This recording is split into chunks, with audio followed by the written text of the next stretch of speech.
Chega mais! Não acredito em fadas no ar. Eu sou Fernando Ribeiro e comigo hoje, Maurício Parisi. Tudo bem, Maurício?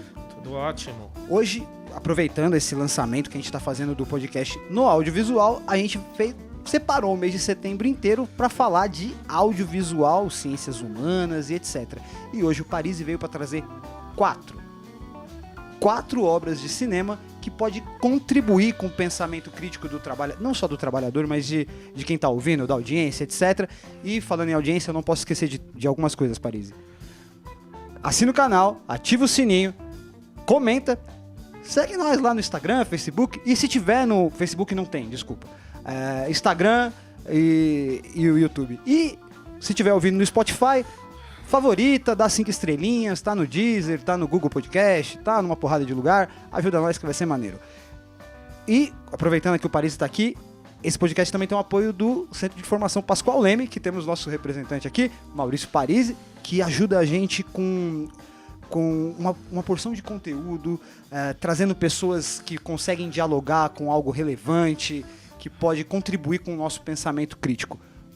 Maurício, chega de falar agora chega de eu falar. Boa noite, seja bem-vindo. Vamos falar de cinema. Muito obrigado. A gente está aqui começando um novo projeto dentro do podcast, que é o Cinema Falado. Né? Qual a proposta do Cinema Falado? Como a gente trabalha, eu represento o Centro de Formação Pascoal Leme, que tem como lema todo trabalhador da educação como intelectual. Sim.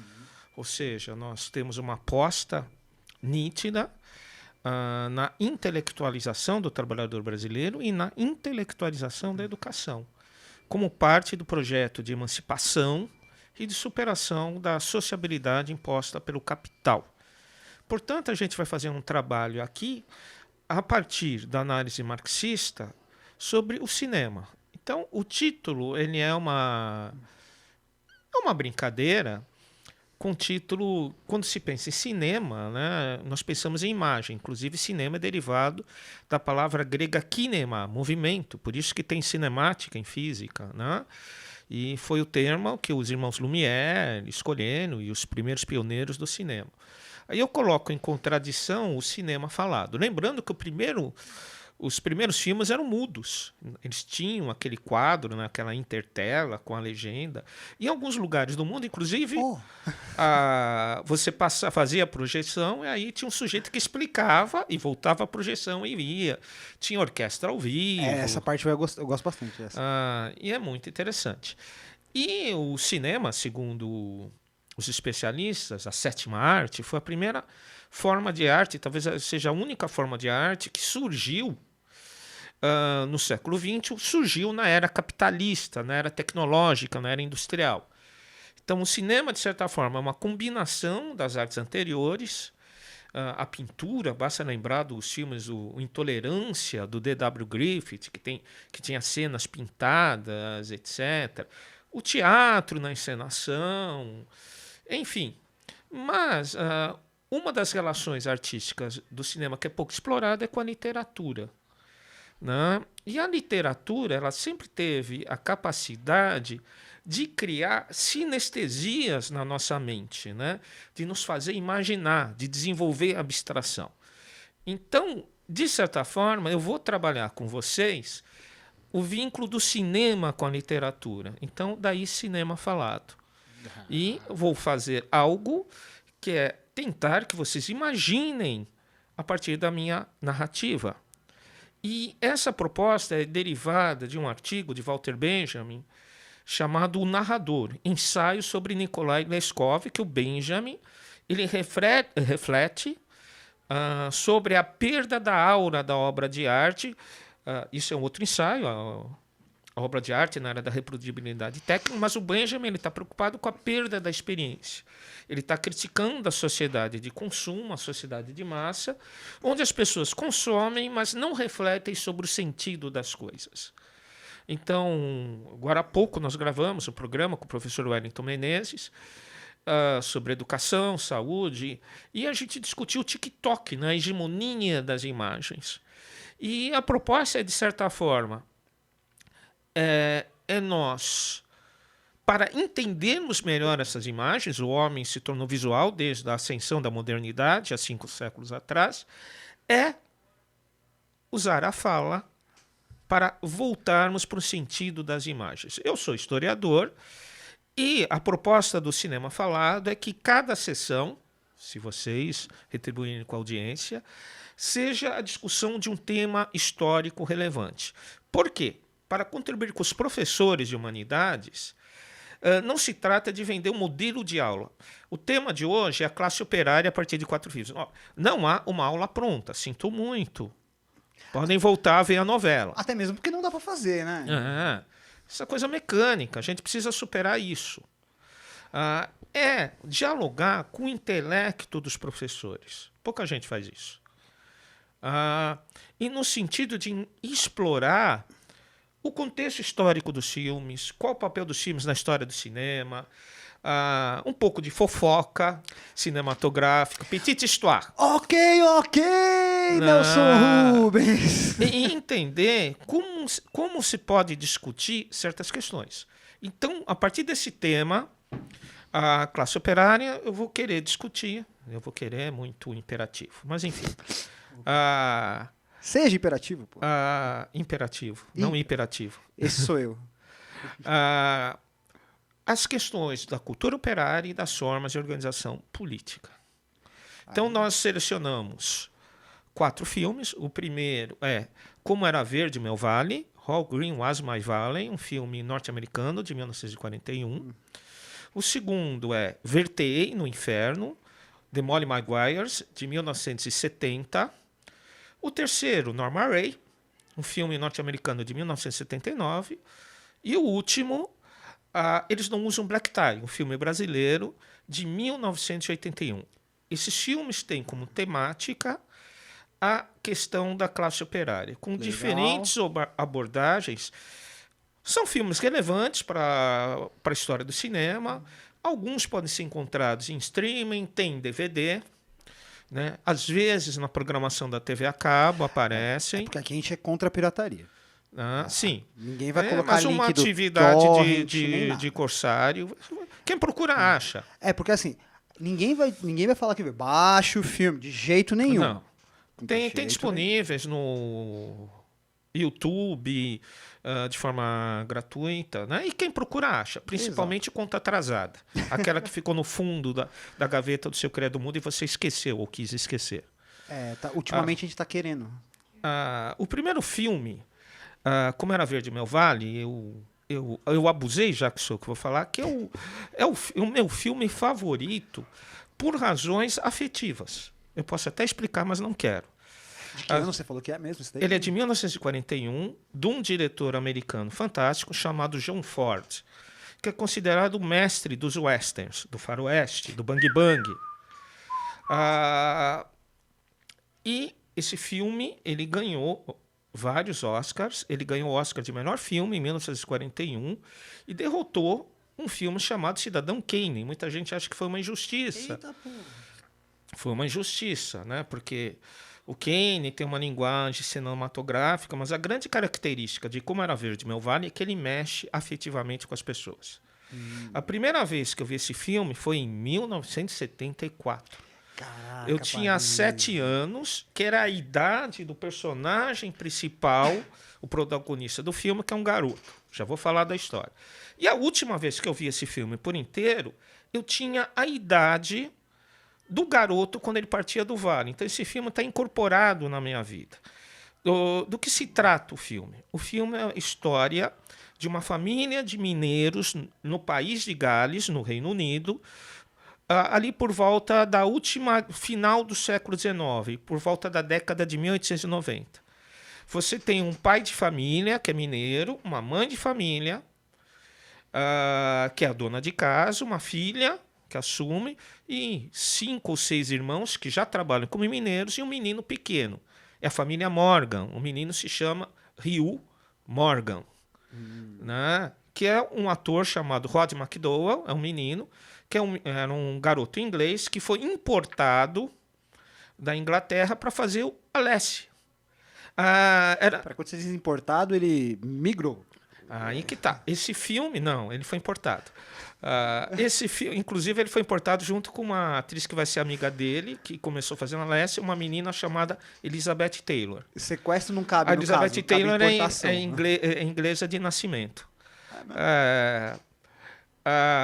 A produção norte-americana é um filme da época de ouro do cinema clássico americano.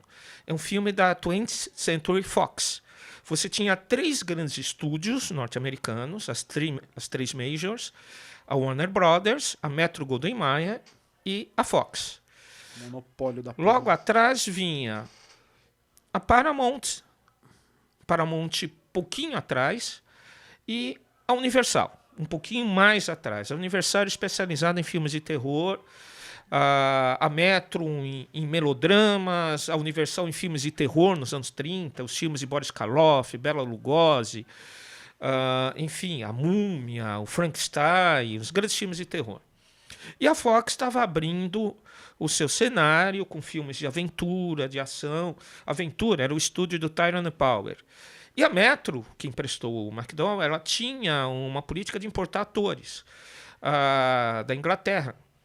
O Rod McDowell, a Elizabeth Taylor, a Angela Lansbury, que está viva, ela depois vai fazer a Miss Marple, que é a inglesa de nascimento, que era muito comum isso, porque eles eram grandes estúdios, empresas, e o ator é mão de obra. Nesse ponto, eu sugiro a leitura de um livro chamado O Gênio do Sistema, do autor Joseph Schatz, que analisa como essas grandes empresas funcionavam como empresas capitalistas. Não é que elas funcionavam como, elas eram. É porque tem que separar também, que o cinema, a indústria, não só, ela não é só entretenimento, ela tem responsabilidades diversas. Como disse um grande crítico cultural brasileiro, o Anatol Rosenfeld, é o título do livro dele, Cinema, Arte e Indústria. Ela não é nenhum, nem só o outro. Embora certos estúdios da último tempo só transformaram em indústria. Esses filmes para adolescente fica difícil. Então, esse filme ele é baseado num livro chamado Como Era Verde Meu Vale, de um autor chamado Richard Llewellyn, que contava supostamente a infância dele no país de Gales. Só para vocês terem uma ideia, o Reino Unido é do tamanho tamanho do estado de São Paulo. O país de Gales é como se fosse o Vale do Paraíba. Então, o País de Gales é uma coisa romântica, tudo. Mas o mais engraçado é que ele contou, ele fez uma persona, ele nasceu em Londres, na verdade. Ele não nasceu no País de Gales, mas ele vendeu para fazer sucesso no livro, criar coisa de nostalgia. Mas ele era filho de pais galeses. É um cara interessante, lutou na Segunda Guerra, foi repórter no julgamento de Nuremberg e morou até no Brasil. Isso eu descobri preparando o material. Né? Mas ele criou essa ideia, esse personagem, esse galês saudoso. Mas isso não é novidade. A sociedade burguesa sempre teve cosplays. O Balzac se fingia de nobre, né? Ele não era, inventou o personagem. A Anitta, também, né? Não chama Anitta, mas enfim, ela cria. Stephanie, né? O metaverso ele faz parte da sociedade burguesa a partir da sua vontade de ascensão social, dessa projeção de ascensão social. Então você cria... Todo mundo se imagina como príncipe. O que é legal desse filme? Inclusive o filme é melhor que o livro. Mentira! Isso acontece. O filme O Homem que Queria Ser Rei, do John Huston, é melhor que o conto do Rudyard Kipling, do mesmo nome.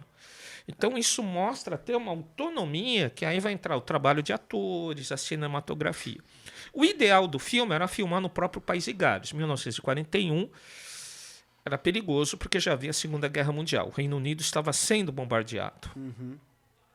E ele foi filmado na Califórnia. Quem vê o filme, o set é belíssimo. Depois você levanta umas fotos ali. Existe até hoje. Eu acho que eu não vou pôr na edição, não. Isso dá uma preguiça. A rua é a mina ao fundo. E aí nós temos a família que vai trabalhar, o menino. E o filme é contado a partir da memória do menino. Isso é um artifício cinematográfico muito interessante. Você pode dizer, mas era realmente assim? Não. Era assim a partir da memória dele. num diferente, guardadas as devidas proporções, o Bergman faz isso em Morangos Silvestres. Isso virou uma possibilidade narrativa. Eu não vou falar clichê, seria exagerado. O que esse filme ele é interessante, ele vê a memória da família e você gosta mais conforme o filme passa. Se você tiver coração. Se você votou no Bolsonaro, você não vai achar esse filme sentimental. O cara que votou não vai nem assistir, porque o filme não foi feito nos anos 2000, não tem explosão, o Vin Diesel não tá lá. Talvez ele assista Top Gun para se sentir empoderado. Top Gun rabo, 2. Pra usar a frase que tá no rabo do Maverick. Mas vamos voltar. Esse filme ele dá uma conformação do que é uma classe operária típica da segunda Revolução Industrial. A pequena vila, o pequeno povoado, vive em função do emprego naquela mina de carvão. O País de Gales é o país das minas de carvão. Né? Essencial para a máquina a vapor, para a segunda Revolução Industrial, que vai durar essa importância até a Segunda Guerra Mundial. Vamos lembrar que nos anos 80 ainda, Margaret Thatcher está tentando derrubar a força dos mineiros de carvão no Reino Unido, no País de Gales, na Inglaterra, que eles se organizaram em sindicatos. Os galeses eles são de tradição protestante, basicamente metodistas, e o País de Gales, o Hobsbawm diz que ele é uma sociedade só de classe trabalhadora com uma pequena burguesia que é dono das minas. Isso vai fazer que nós tenhamos ali um dos melhores exemplos de organização sindical e, posteriormente, política da classe trabalhadora, que vai servir de vanguarda dentro do sindicalismo e do trabalhismo do Reino Unido. Inclusive, o último primeiro-ministro do velho Labour, do velho Partido Trabalhista, aquele que antecedeu o Tony Blair, o Neil Kinnock, era galês, inclusive amigo do Hobsbawm. Eu só sei os primeiros ministros que passaram no você The é muito Crown. jovem.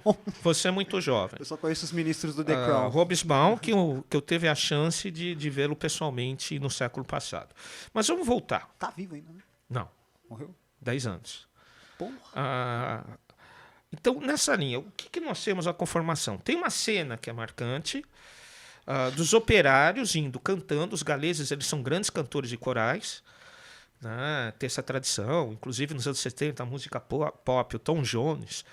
O Jones é o Silva, é o Sousa do País de Gales. O Silva é o Williams. A Petula Clark. Você tá falando do Silva, o cara do ouvindo? Tá ouvindo Não, música assim? de comum, de sobrenome. Tá. Eu pensei que você tava ouvindo o artista Silva, seu pai.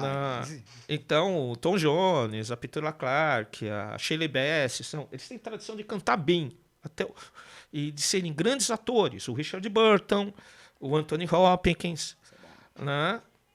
E bilíngues, né? Inglês e galês. Então, nesse sentido, eles vão desenvolver uma forte cultura operária, uma identidade que não é nacionalista, é uma identidade de classe, a minha cultura galesa, mas nós somos parte de uma cultura operária, nós somos amigos dos mineiros ingleses, dos mineiros escoceses, enfim, nós somos trabalhadores. Esse filme, de certa forma, ele mostra uma classe trabalhadora tradicional, uma família monogâmica, com uma certa divisão de trabalhos, talvez pessoas que vivem no mundo para além da modernidade, que existe nas nuvens, porque o mundo concreto é moderno, vão achar que aquilo ali é muito démodé, mas tem uma relação muito importante. Então, a grande cena, vou ver se eu crio alguma sinestesia, é aquelas casas operárias. Então, quando dá o horário de trabalho, os trabalhadores eles saem das casas, a mãe, a dona de casa, prepara o que nós chamamos aqui de marmita e todos sobem cantando para o trabalho. Eles têm um orgulho de ser trabalhador, eles têm um ofício. Hoje está meio estranho isso, né? Hoje está muito estranho. Ou seja, eles têm o salário e eles têm uma identidade profissional, ou seja, a identidade deles não é ficar correndo atrás de uma renda. Sim. É a classe operária tradicional que desenvolve uma conformação cultural que eu sou trabalhador. Então, A minha luta é por aquilo que me é justo. E tem uma cena muito bonita quando eles voltam do trabalho, todos sujos de carvão, e que a mãe e a filha mais velha, que é uma atriz, a Maureen O'Hara, irlandesa, que foi, do cabelo vermelho, que vai trabalhar muito com o John Ford, vai ser parceira amorosa no cinema do John Wayne, ela espera.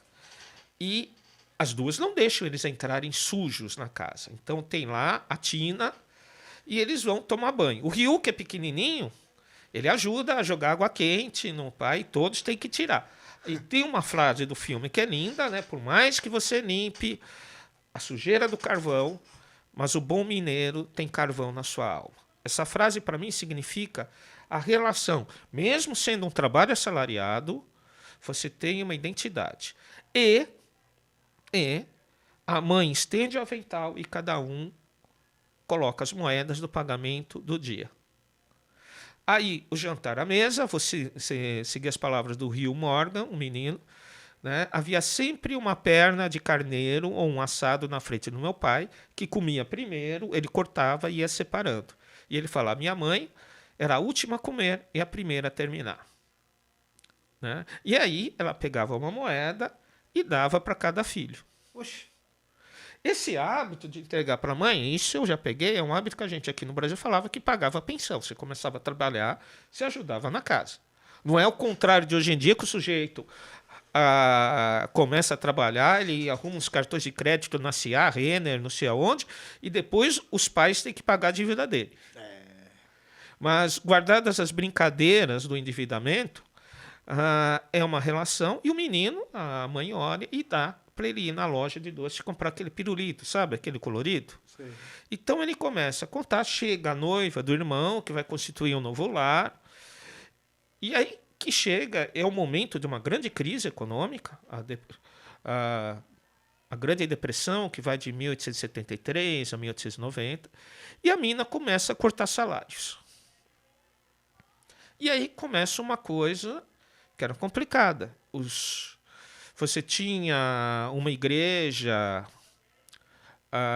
tradicional, a obediência a Deus, chega um novo ministro, o reverendo Griffith, o Walter Pidgeon, um ator canadense importante naquela época, que ele traz novas ideias de que era justo se organizar. E ele cai de amores pela Maureen O'Hara, a Angrad. A minha pronúncia de galês é meio difícil. Quem vai saber? Sei lá, o espírito do Raymond Williams. A gente chegou na Inglaterra, na Irlanda. Nós Talvez. somos o país de Gales. Mas, então, chegamos, o mais perto que a gente chegou foi na Irlanda. Opa, tá ótimo. E vamos continuar. E aí, devido a esse corte, essa reação, os operários decidem entrar em greve. O diácono mais tradicional fala, não, isso é um pecado, Aí o novo reverendo fala, não, vocês têm direito, o novo reverendo. E aí começa uma greve que é muito sofrida. Até brinco, os caras ficam andando, né? Os mineiros usam aquele tradicional boné, aquela roupa, não? E ficam ali, eles ficam resmungões, ficam no boteco, um começa a olhar feio pro outro, né? Porque eles não se sentem bem sem trabalhar, porque eles têm uma identidade, mas ao mesmo tempo eles não podem aceitar. Então, o pai do Ryu, ele vai trabalhar, que ele acha, mas os filhos, os irmãos mais velhos do Ryu, lideram a greve também. Então, a greve é vitoriosa. Né? Que bom. A irmã do Ryu, a Maureen O'Hara e o pastor começam a se apaixonar, mas ele não quer. Ele fala, eu não quero casar com você. Eu dependo da doação dos fiéis, você vai levar uma vida de miséria, tudo. Você merece o melhor e tudo. E o filho do dono da mina se apaixona por ela, se interessa por ela. É uma moça bonita, vistosa, né? E acaba propondo o casamento. Ela é infeliz, mas aquela questão do casamento da família burguesa e da família operária. Porque muita gente hoje critica a família, mas não percebe essas diferenças. Eu vou voltar nesse ponto da família operária lá no último filme. Legal. Tem uma linha. Então não existe uma família abstrata, existem famílias concretas. Aí o Ryu vai para a escola, o primeiro, né, para outro vale, essa passagem vale a pena, que é no outro vale, e aí ele vai na escola, ele recebe a palmatória, os meninos batem nele, aí ele chega machucado. Bullying. Até o apelido lá dos irmãos mais velhos é o literato, né? Aquela coisa bem... E aí eles falam, os papais chamam um amigo, o reverendo, que é um personagem que é um boxeador aposentado, um ator chamado Rhys Ifans, que era galês mesmo, e foi o grande técnico em Hollywood também sobre a cultura galesa. Aí ele ensina a lutar boxe, lembrando que o boxe sempre foi uma forma de sobrevivência operária, de ascensão social, né? Apesar, vocês não vão acreditar, mas o filme do Sylvester Stallone, o Rocky 1, é um grande filme sobre o papel do boxe na cultura operária norte-americana. Vou parar por aí. Rock, não fala mal. Não fala mal. O Rock lá pra frente é outra coisa. 3, 4 e 5 é um lixo, mas ainda é o Rock, não fala mal. Mas a cultura do boxe... Aí você vê elementos do que eu vou chamar de uma cultura operária tradicional. Ele quer estudar, a mãe ajuda, o reverendo ajuda, traz a literatura, né? Ou seja, a classe operária tradicional, ela valoriza a escola. Que ela sabe que na sua luta para a sobrevivência da sua identidade, ela precisa dominar os saberes que os outros controlam. Relembrando o professor Demerval Sabiene, é preciso dominar o que os dominantes dominam. Tranquilo?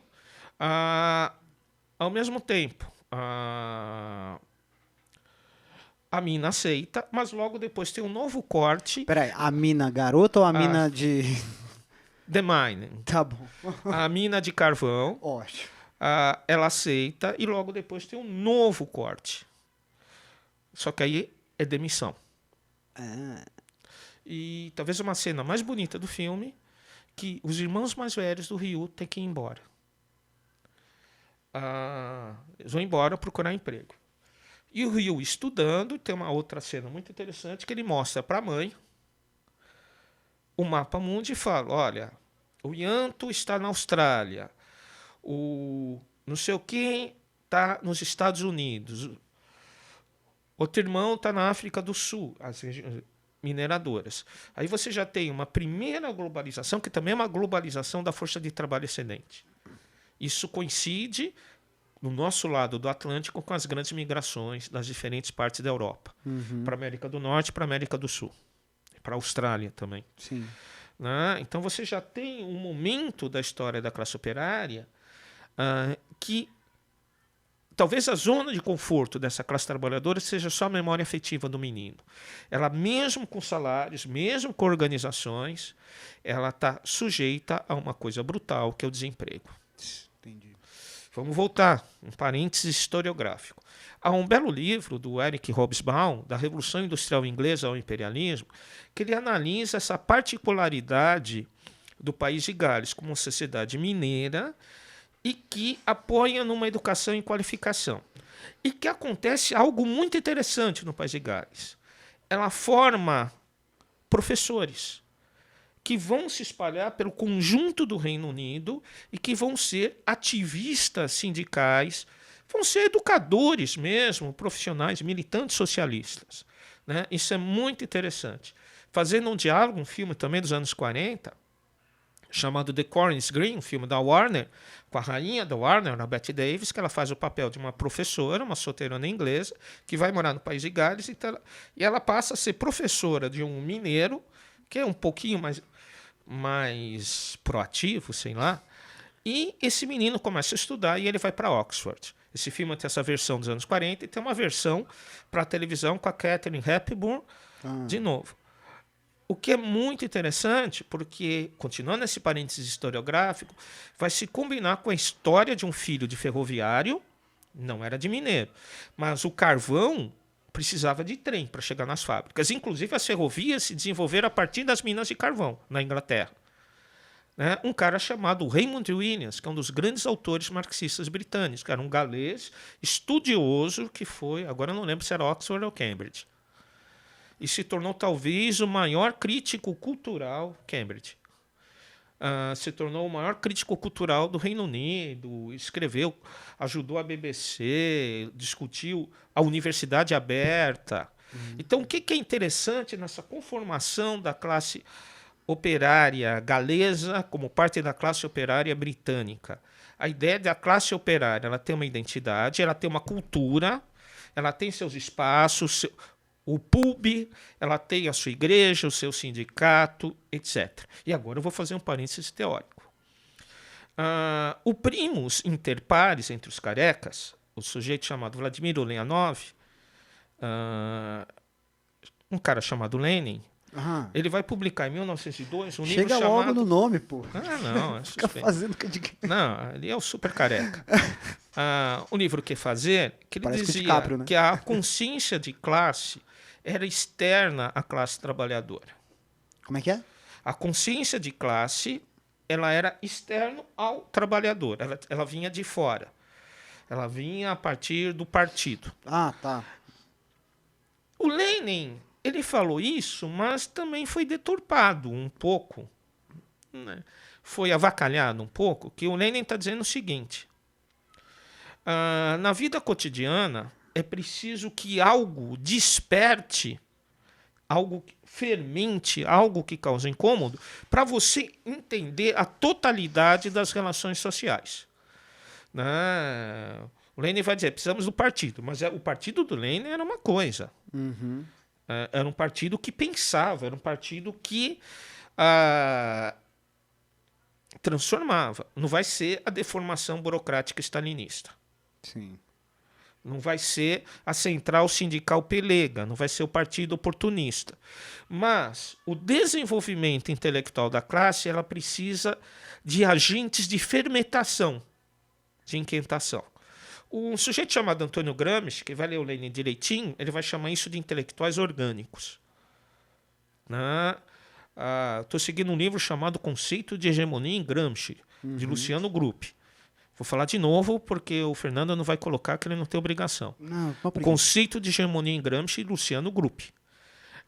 E vai colocar, olha, aquele reverendo, ele agiu como esse fermento, ele agia como esse intelectual orgânico. Porque existe um processo permanente da classe se cultivar, ela vai começar a pensar sobre as suas relações materiais concretas, o seu modo de dominação. Esse reverendo vai enfrentar um diácono que vai chamá-lo de socialista, era palavrão, ainda é. Hoje dá briga. E vai colocar a necessidade... Não, vamos começar a pensar, vamos começar a entender de onde que vem. Esse sujeito diz que a mina não pode pagar muito, mas acabou de comprar outra mina na África do Sul, etc. Vamos começar a entender a nossa sociabilidade e a sociabilidade do proprietário da mina. E naquela época era bem marcante. Há uma cena que a Angara, ela volta, ela vai se divorciar, o que era um pecado, e ela recebe o irmãozinho para tomar um chá. A existência de empregados, a existência de ambientes, a existência dessa diferença.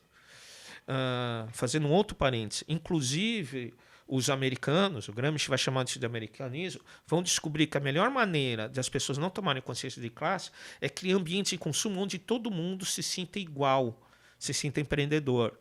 Um ambiente das lojas e departamentos, dos shopping centers. Você é igualzinho, você vai ganhar na loteria, você vai ser sorteado para o programa do Luciano Huck. Você pode. Mas nesse momento, você conseguir identificar nós e eles. Isso era empírico. Mas o tratamento intelectual explicava as razões dessa diferença. Que não basta você falar que os outros são ricos e você é pobre. Tá, e daí? Vai fazer o que com isso? Agora é entender o que produz socialmente ricos e pobres. Então, nesse sentido, a concepção do Lenin, ela é muito interessante depois, por causa do problema da União Soviética, blá, blá, blá, blá, blá, blá. A gente vai fazer um programa, se der certo, sobre a União Soviética, sobre filmes. Mas a ideia de que existem práticas, existem pessoas que são catalisadoras do que eu chamo da elevação intelectual, está abandonada. A coisa da vanguarda. Porque vanguarda se tornou uma coisa burocrática, afastada das massas. A propósito, existe um autor norte-americano, você é pedagogo, chamado NEAL, que é o grupo de pesquisa do professor Michael Apple, de currículo. Ele tem um clássico em português, Ideologia e Currículo. Legal, Ele né? foi, Gostei, ele foi gostei. amigo do Paulo Freire. O NEAL, ele tem um ótimo artigo sobre o Paulo Freire, e ele tem um artigo que é fenomenal, chamado Lenin e Vygotsky, as estruturas paralelas de desenvolvimento. Ele sempre faz parceria com o Bain, né? Onde ele argumenta que o Vygotsky ele se inspirou no que fazer do Lenin para desenvolver a sua concepção de zona de desenvolvimento proximal ou próximo. Que Depende da tradução, depende de como é que está na tradução. Que a ideia é a seguinte: o professor ele é a vanguarda do desenvolvimento do aluno, não porque ele está à parte, porque ele tem uma noção do mundo maior, ele dialoga com o mundo menor do aluno e ele vai ampliar esse mundo menor. E ele vai observar a estratégica docente. Eu entendo, eu sou um leninista convicto, né? O Lenin é uma espécie de Abel Ferreira do marxismo. Abel Ferreira. Ele sempre vai para frente, que ao entender essa confirmação de classe operária, nós temos a possibilidade do avanço. E é muito interessante, quando eu falo cultura operária, eu não estou falando uma identidade operária, não é comprar um bonezinho igual, você vai sair fantasiado de Peaky Blinders, até que é legal. Até a mesma ideia da grife MST, né? Que virou grife. Né? Então, camiseta do Che Guevara, não é uma questão de moda externa, a mesma coisa. Não é usar o corte Black Power que você vai ser um Pantera Negra. O Pantera Negra organizava a população dos guetos em termos de alimentação e saúde. Essa cultura de classe operária que eu vou discutir, que não existe mais nessa forma generalizada, porque esse tipo de trabalho, que era das minas de carvão, que era o trabalho, a segunda revolução industrial, fordista, grandes concentrações, famílias dependendo, cidades dependendo de uma fábrica, ela vai se transformando. Países de industrialização tardia, como o Brasil, ela chegou depois. E hoje, os antigos baluartes operários, eles estão se despovoando. Ou melhor, não estão se despovoando, eles estão se desempregando, virando desertos. Inclusive nos Estados Unidos, daquela região do centro-oeste, perto da Pensilvânia, que vai entrar no North Array. Que já é meio Deus da há tempo, né? Destruição da natureza. Mas o que é interessante, que vale a pena assistir o Como Era Verde Meu Vale, você entendeu que era a classe operária clássica, que gerou formas de organização clássicas, e, seguindo o Ítalo Calvino, o clássico é sempre uma referência. Sim. Você não vai fingir que você tá de boné, de não sei o quê. Você pode ver formas tradicionais. Eu não acho que no caso do filme, apesar das mulheres não trabalharem fora, elas eram passivas, elas eram agentes de solidariedade com a família. Claro que há problemas nessa divisão, mas vale a pena compreender essa situação. E você começar a entender que, embora talvez a importância da educação para o desenvolvimento da classe operária, embora no primeiro momento esses quadros educacionais viessem até da classe média, você vai conseguindo pela educação formar quadros. E, inclusive, isso é uma coisa que a educação no Brasil está esquecendo. A melhor forma e mais barata até de formar quadros para defender a classe trabalhadora, que daí já é um pouquinho diferente, é a educação pública. Os intelectuais da classe trabalhadora, por que eu estou falando de classe trabalhadora agora e não de classe operária? Porque muitos autores, erroneamente, eles falam a classe operária desapareceu. Verdade. O modelo fordista, tudo. Mas as pessoas continuam trabalhando e produzindo riqueza. Só que dessa vez isoladas, em aplicativo, à distância, divididos. Eu achava que era só sinônimo. Eu achava que era só sinônimo. Pode operário ser. E trabalhador, eu achava que era mas sinônimo. A classe trabalhadora aqui, a forma que eu estou usando, tem um sentido mais amplo. Porque aí são todos que trabalham. O professor Ricardo Antunes fala a classe que vive do trabalho. Interessante. Há um grande livro do professor Marcelo Badaró de Matos, A Classe Trabalhadora. Hoje, pela editora Boitempo. Então, nesse sentido, você pode estar na sua plataforma em casa, mas você é um trabalhador. Você não tem aquela cultura de classe, porque você não sai junto com a sua marmitinha cantando com os outros em direção à fábrica. Inclusive, isso teve no Brasil, né? O apito da fábrica, do Noel Rosa. Mas você é trabalhador e você é, ou deveria ser, inimigo do capitalismo que te explora. Agora, o fato de não haver essa classe operária, eu acho, se fala tanto em ancestralidades, por que não retomar essa cultura operária de associativismo, de união e não de competição, e não de, qual que é o termo? Empreendedorismo, essas coisas, Sim. individualismo. Existem valores coletivos.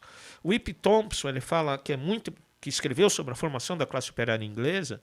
O Williams ficou bravo, você tinha que ir para o Britânica, porque entra inglês, entra escocês, entra galês... Aí entra a ilha toda. O conjunto de ilha tudo. Né? Ela pode ser o conceito do Thompson é o quê? É uma cultura que não é uma cultura arquetípica, não é uma cultura existencial, mas é uma cultura política, uma cultura historicamente formada. Olha, vamos lembrar que direito trabalhista se conseguiu com a luta de trabalhadores. Então vamos sair e vamos se unir. Uhum. Então é muito importante. E o Lenin está lá, fala o seguinte: ó, filho, você precisa estudar, você precisa se organizar. Esse Lenin que eu estou citando não é o Lenin de burocrata partidário, não é o Lenin do cara que põe a medalha, não sei o quê. É o Lenin prático, praxeológico, organizador. O cara que estava na base. O cara que estava na base. Né? E que, inclusive, quer que as organizações dos trabalhadores sejam mais eficientes e menos conciliatórias. Perfeito. Então, o Como Era Verde Meu Vale, para qualquer um, ele fala, não, a classe operária, então o cara gosta da mãe, o irmão ajuda o outro, o vizinho ajuda o outro. Por que não assim? Basta lembrar que nos anos 70 nós tínhamos nos bairros operários movimentos contra a carestia. Eu estou aqui em Guarulho Grado. Renato! Que Guarulhos, Osasco, São Bernardo, Santo André, um historiador chamado Jeff Elley, aluno do Hobsbawm, ele tem um livro Forjando a Democracia, que dizia o seguinte: a segunda Revolução Industrial ela formava fortalezas operárias, cidades operárias, cidades vermelhas. Ele brinca depois, Moscouzinhas. Né? Santos foi conhecida como Moscou brasileira, os estivadores. Sorocaba, cidade vermelha. Né? Várias cidades que tinham concentração operária. Inclusive, o parcelamento, alguns autores usam o termo liofilização da produção, ela não é um avanço puro tecnológico. Ela é para dividir e acabar com a solidariedade dos trabalhadores. Porque liofilizar não é tirar a água do negócio? Você capilariza, então você põe ali... Não, então, hoje, isso virou escala global. A produção está em Singapura, uma parte está na Índia. Aí você incentiva os nacionalismos, os etnicismos. E aí ninguém se entende, papapá. Né? Inclusive, a gente precisa pensar o quanto o particularismo, para um leninista, é complicado e, às vezes, acaba sendo a quinta coluna do Capital. Sim. Nessa leitura, aí o Lukács, que tem um livro sobre ele, vai falar, ó, o Lenin está apontando que as coisas existem na totalidade. A gente vive no cotidiano, mas o nosso cotidiano faz parte de uma totalidade maior e que não é captada logo de primeira vez, porque existe aí é o Marx a presença das formações, das formas ideológicas, das formas que ignoram, né? A de que, por exemplo, a justiça do trabalho é neutra, que é mais fácil que o negociado prevaleça sobre o legislado. Quem fala isso nunca trabalhou. Claro, o legislado está longe de ser o ideal, mas ele é proteção contra o poder despótico do capitalista que te manda embora. Sim. Eu não posso mandar embora o meu patrão. Gostaria. Trocar gestão, né? Trocar gestão. Né? Então, até dá de 4 em 4 para você, para mim não dá. Então, então, esse filme que é um clássico, Ele tem vários méritos, boas interpretações. Cidadão Kane, eu tenho essa ligação com Como Era Verde Meu Velho. Eu acho que é o único filme que eu choro quando eu assisto. É que o Cidadão Kane, o legal dele é que ele usa uma ferramenta atual, que é o clickbait. Ele não é que ele usa uma ferramenta atual. A ferramenta atual existe por causa do Cidadão você Kane. entendeu a minha anacronismo? Não entendi não. Vou te dar uma bengalada. Pô, Paris. Você está cometendo o pecado do anacronismo. Tá certo. É que eu não sou historiador, Parece sou pedagogo, eu corto pós-moderno que TVA. projeta no passado o que ele quer achar no... Brincadeira, eu não corto TVA não, sou mó contra. E aí, continuando com esse universo operário, com profunda identidade, com profundo mundo, nós vamos para o segundo filme, Vertiei no Inferno. É um filme de 1970. O título original é de The Molly Maguires. O Temer que escreveu o nome? Vertiei. Eu acho bonito, eles têm um uso da próclise, Não, tá certíssimo, da tá mesóclise. E a gente está mal acostumado. apesar das pessoas reclamarem dos títulos brasileiros, o título brasileiro ele mostra o ódio de classe contra aqueles que os exploram. Nem todos têm título brasileiro, porque tem título brasileiro que é... Não, mas esse... olha a bengala. Não fica cutucando leninista. Não, tá bom, eu só ia falar que... A tcheca vai atrás de você. Corruscana dura tá aí, é ruim, né? Mas vamos lá.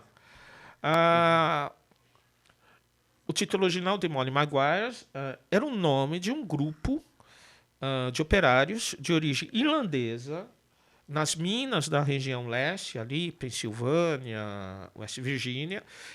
Isso ocorre uns 20 anos antes do que seria o cenário de Como Era Verde o Meu Vale, mas o filme é posterior. Então eu estou seguindo a ordem cronológica dos filmes. De lançamento, não de...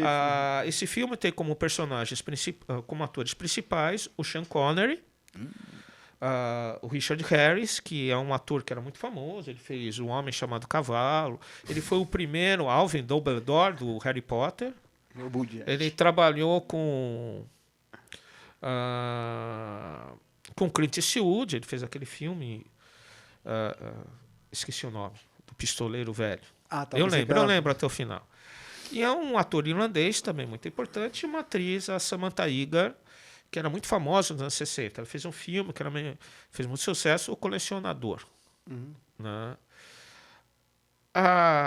O Sean Connery, ele ficou extremamente famoso com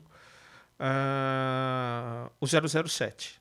Ganhou muito dinheiro, conheceu muitas mulheres, a rainha. Mas ele tinha uma ambição que ele queria ser reconhecido como ator.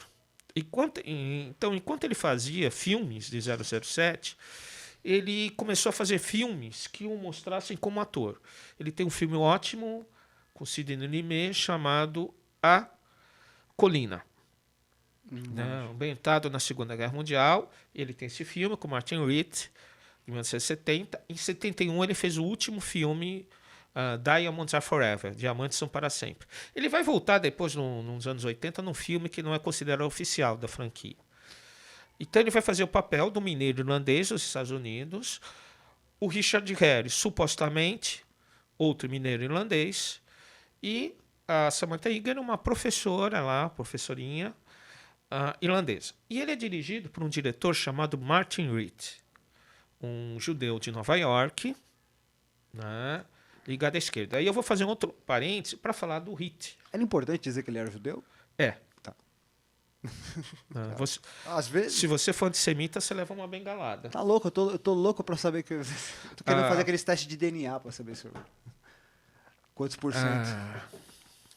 Eu vou te entregar para o Hamas, então. A minha cara, você acha que eles vão fazer alguma coisa? Vamos lá. A indústria de Hollywood, ela se desenvolve na Califórnia, que é o estado do sol, né? Antes do Havaí. Menina, eu vou para a Califórnia, né? E o sol, para aquela tecnologia que surge nas primeiras décadas do século, ele era ótimo para fazer os filmes em ambiente aberto. Naqueles locais chuvosos da Nova Inglaterra, era complicado. Cinza, a Califórnia ensolarada. Então ela se concentra lá, a indústria do cinema, o Star System se consolida em Hollywood. Só que vem a guerra, a Segunda Guerra Mundial. Sim. 50 milhões de mortos, 2 bombas atômicas. Marca a divisão do mundo. Felizmente, o nazifascismo foi derrotado provisoriamente. Eu não vou explicar esse provisoriamente, porque isso é gancho para um outro programa. Seja não vou te convidar mais, você só vem. Foi derrotado militarmente.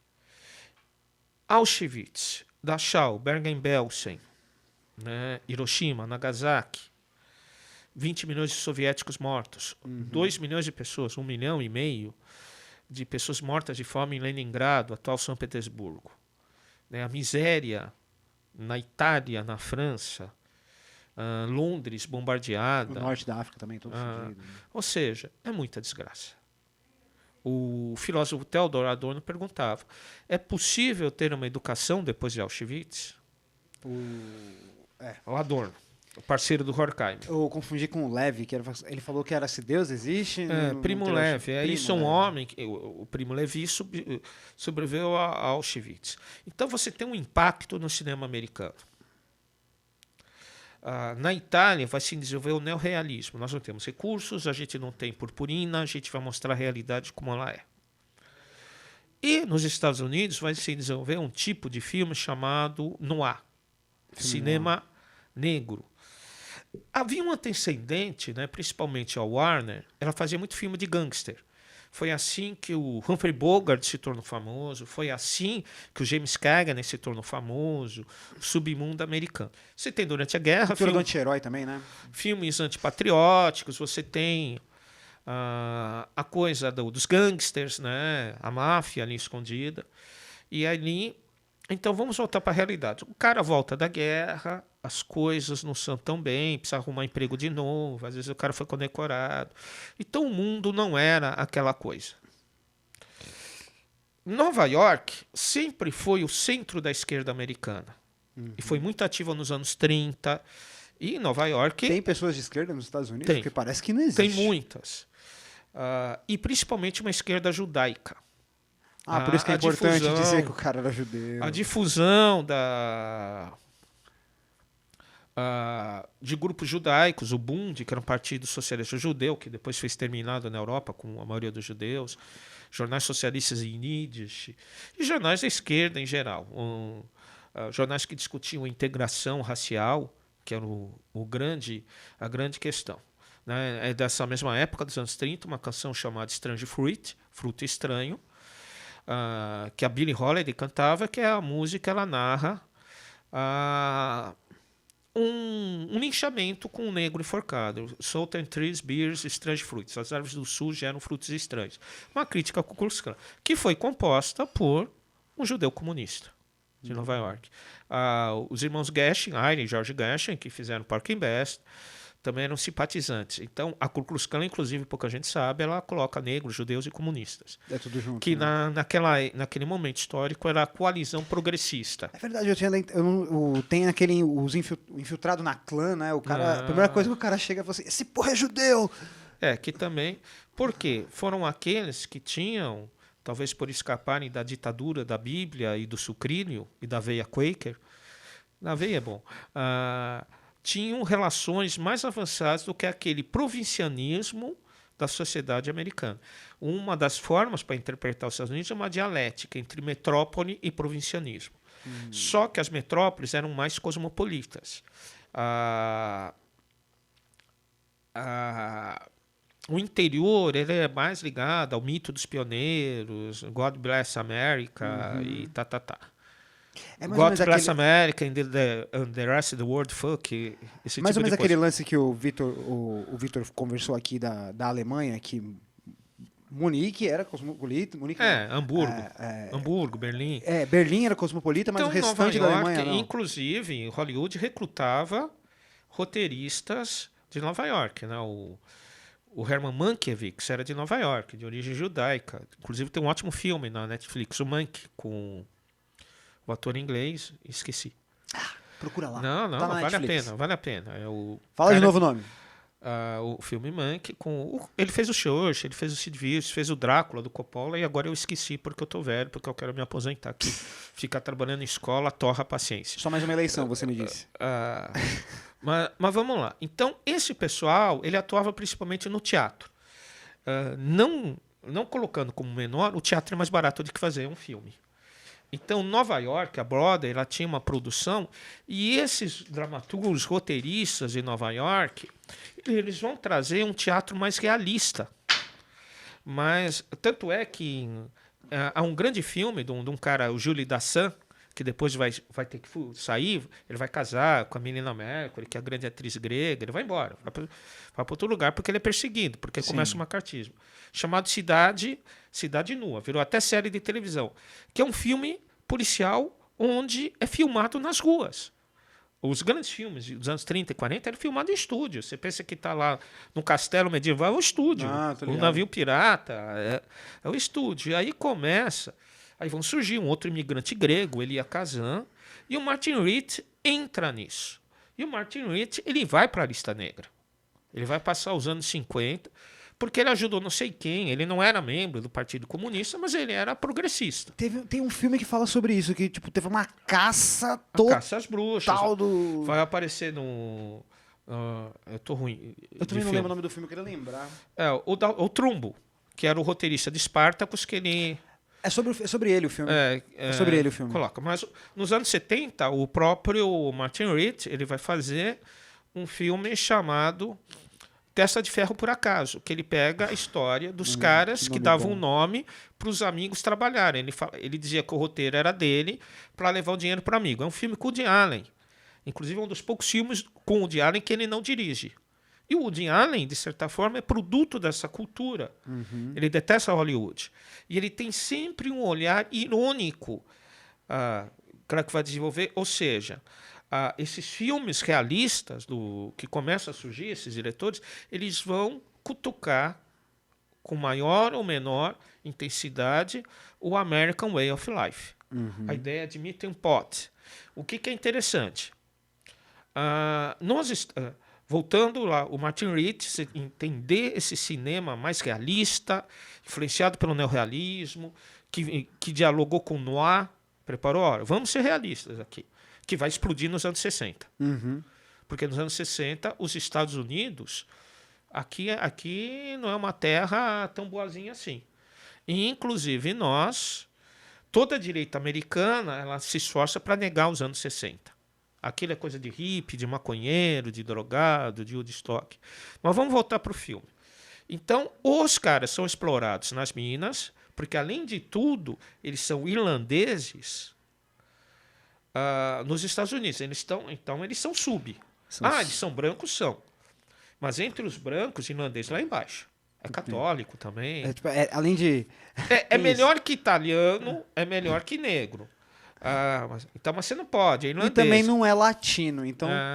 Tem umas escalas ali. Sim. Essa maldita coisa. E aí, esses caras, eles criam uma sociedade secreta, porque na Irlanda eles estavam acostumados a fazer, qual é o termo? Sabotagem contra os ingleses, etc., que são os Molly Maguires. E o que eles fazem? Eles trabalham em Minas, eles roubam dinamite, banana de dinamite, e explodem. Que legal. Ou seja, na tradição de esquerda a gente chama isso de ação direta. Não é por mascaradinha, não. Então eles iam lá na calada da noite e explodiam. Isso passou a ser um problema. E os donos de Minas contratam a agência Pinkerton. A agência Pinkerton, ela foi formada já vi esse nome, por um sujeito chamado John Pinkerton, que ele era responsável pela espionagem da União durante a Guerra Civil Americana. Ele espionava os sulistas. Então, os Pinkertons eram agentes secretos.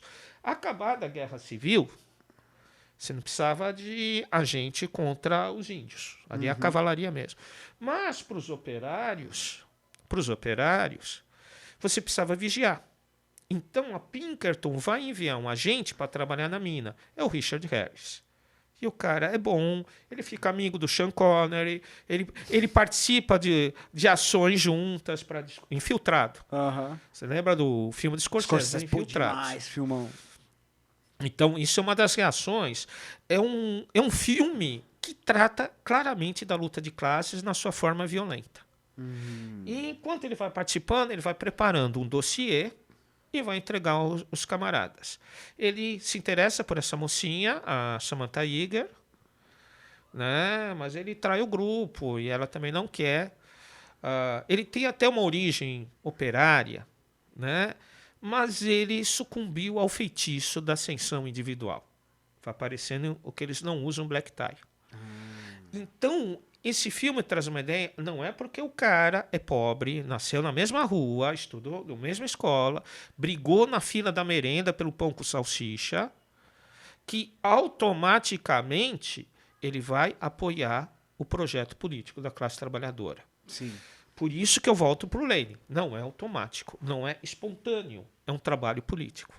Eu não tenho dúvida que não é só para sofrer as mazelas que você vai... Inclusive, os setores que apostam no identitarismo, eu não vou me censurar, eles têm uma concepção ingênua muito próxima. Eles acham que o sujeito, por ser parte de uma identidade que passa por relações de opressão, todos eles são automaticamente críticos. Eles vão ser críticos de acordo com o trabalho político a ser feito. Né? Então não é porque o sujeito é negro. Olha o Fernando Holliday aí. Falando merda pra caramba. E não foi porque ele não foi acolhido. Foi porque ele foi seduzido de participar para o andar de cima. Inclusive a hierarquia de gestão, capataz, ela tem esse efeito de recrutar o cara para ir o andar superior. Não é nem um andar superior, é um andar acima. E aí você coloca também, né, como essa ação direta, ela é contundente, mas ao mesmo tempo o risco da repressão é muito grande. Embora esse filme salienta para a grande violência da luta de classes entre patrões e empregados nos Estados Unidos de 1870 a 2022. Eu ia falar isso agora. Que é o seguinte... Depois da Guerra Civil, uma tremenda industrialização, uma tremenda imigração. Qual foi a ferramenta que foi usada? A divisão étnica. Você é polonês, você é judeu, você é carcamano, você é irlandês. Não defendendo a máfia, apesar do charme do Robert De Niro e do Al Pacino. Filmes bons. Mas a máfia ela surgiu como um momento de autodefesa de alguns grupos contra outros.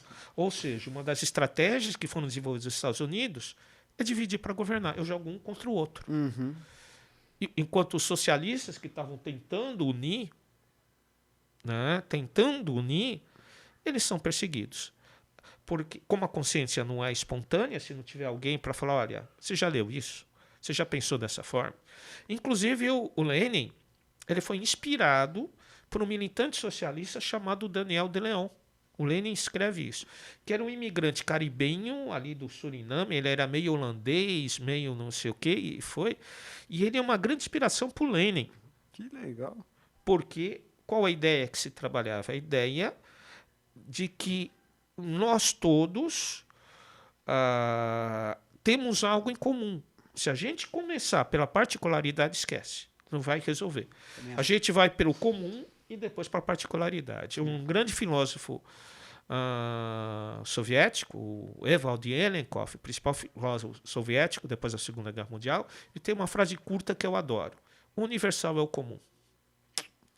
Então, estamos sofrendo a opressão, não é de um capitalista X, não é do velho da van, nem da dona Luísa Trajano. É do capital. Eles são apenas identificações. Vamos nos organizar. Eles são apenas ferramentas aqui. Inclusive, você tinha Partido Socialista, você vai ter um cara, o John Reed, né, que vai estar lá na Revolução Russa, que vai defender os mexicanos, né, ele vai estar lá. Então, há uma esquerda americana, há uma tradição de esquerda americana que não pode ser esquecida. E houve toda uma luta de classes internas para acabar com isso. Pegando o cinema, o irlandês, você mostra como a máfia foi usada para quebrar a organização dos trabalhadores. Né? Então, quando quando você coloca Sindicalismo também, né? o Partido Comunista dos Estados Unidos organizando os negros, né? Até o apelido dos comunistas americanos era Negro Lovers, né? Porque os negros eles estavam submetidos a uma forma que é a Chain Gang, que é o seguinte: você é negro, você está preso, então você vai trabalhar, sabe, aquela coisa com corrente, bola de ferro. Sei. Aí você fica fazendo, era mão de obra disponível do Estado como como capitalista coletivo, ele alocava. Olha, você quer para sua fazenda, eu vou te mandar 10. É uma forma de colocar de novo o trabalho compulsório. A Angela Davis escreveu sobre isso. Então, a primeira coisa, né, um neo-stalinista, ela brigou, né, mas você gosta, às vezes gostam. É uma das sociedades onde mais ocorreu luta de classes. Né? Então, esse filme, Molly Maguires, ele mostra como a luta de classes moldou os Estados Unidos também, e que parecia como uma coisa externa. Esse não é americano de verdade. Não, ele é americano, porque ele está trabalhando aqui. Sim, ele...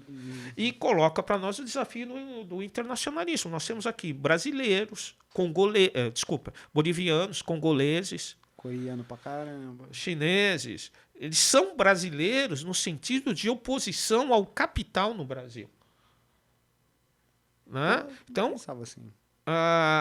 Esse filme nos coloca, de novo, vale a pena assistir. Vertiei no inferno, The Molly Maguires. Que é a frase que está no filme, né? Que quando o Sean Connery é interessante, né? Ele é escocês, né? Ele nasceu em Glasgow, mas a família do pai dele é irlandesa, né? Connery é irlandês, Connery é peixe em gaélico. Né? Então, acho que ele pegou isso. Ele fala, né? Ele ia ser enforcado, ele olha para o Richard Harris, que é o cagueta. Né? Basta lembrar o Tião, eles não usam black tie, que é cagueta também, de greve. X9. Né? E ele fala, né? Tudo bem, eu vou morrer, mas vertiei no inferno. Maneiro. E naquela época, o cara tive que mudar de cidade, de estado, porque digamos que a justiça era rápida. Ele tinha que mudar de... Você entendeu? Saquei. Não posso falar nada para não dar problemas com a justiça para o podcast. Tudo. Por favor, hein, gente? Ajuda então, nós. Você entende esse movimento de recuperar a história americana, de recuperar o cinema americano? Martin Ritt é um grande diretor. Ele tem um filme de 67 chamado Hombre, que é um western, que é o filme do herói americano, e o herói é o Paul Newman. Mas que ele é um branco criado pelos índios e que ele está do lado. É um belíssimo filme. Só que ninguém chama ele pelo nome. Chama ele de touro sentado? É o cara, é um hombre. É um hombre. É um hombre. Fala espanhol porque Paul Newman de olho azul, né? Mas é aquele desprezo. Né? Ele trabalha na reserva, ele foi criado. É um belíssimo western. A pessoa fala mal de western, mas o western é um filme de formação dos Estados Unidos. Se você lê o western, você vê toda a natureza contraditória da formação da sociedade americana. Todo o processo histórico é contraditório. Você não vai achar nada bonzinho. Sim. Inclusive sociedades longe da Europa e sociedades pré-capitalistas. Mas vamos voltar. O Martin Ritt é um grande diretor norte-americano esquecido. Em 1979, ele vai fazer um outro filme chamado Norma Rae, que é ambientado na contemporaneidade. E esse é outro que esse é o terceiro que você ia Terceiro filme. Norma Rae. Sabe aquelas coisas de nome americana? Mary Lou, Peggy Sue. É o nome de uma moça operária. Aquela coisa brega pra cacete, né? Entendi. Que nem Simária, Simaísa. Né? A breguice deles. É uma moça que é uma operária que é interpretada pela... Mas Norma é um nome normal, pô. Pela irmã Bertini, que era aquela que voava, a Sally Field. Que é particular. A mãe do Forrest Gump depois. É a ela. Sally Field. Ela tinha uma série que fez muito sucesso no Brasil nos anos 70, que era a Noviça Voadora, ela voava. O Wellington chegou a ver, aqui os velhos. Eu não, nasci em E aí 86. ela ganha um Oscar, tudo, ela faz uma mocinha que é uma operária de uma fábrica, se eu não me engano, a região ali, Pensilvânia, West Virginia, Kentucky, uma região da segunda Revolução Industrial, No poluidora, meio, né? aquela coisa que vai começar o meio oeste ali. Hoje está pobre para burro, Para ali tá meio que- abandonado. para E meio ela é perto uma da Arizona, mulher, né? ela é divorciada, ela tem uma menina, ela tem um namorado, que é um ator chamado Beau Bridges. E o filme se passa em que período? O filme é de 79, é os anos 70. E se passa na É metade da mesma época. contemporâneo a sua produção. O namorado que é um contramestre, que é um capatazinho, que é o Beau Bridges, que é o irmão do Jeff Bridges, o irmão mais velho, que é filho do Rod Bridges. É uma das famílias de Hollywood. O Beau começou primeiro, mas hoje o Jeff é mais famoso. Ótimo ator.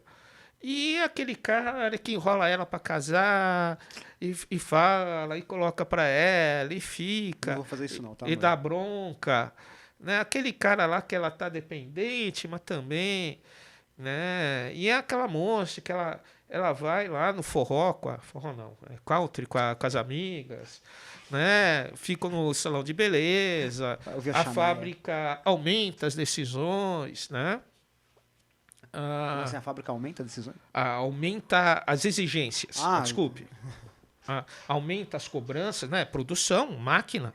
Mais por Máquina menos. Né? operada individualmente. Mais né? por menos, né? E aí chega o representante do sindicato, um cara que não é dali, é um ator Ron Perlman, um nome judeu, e ele faz um personagem judeu.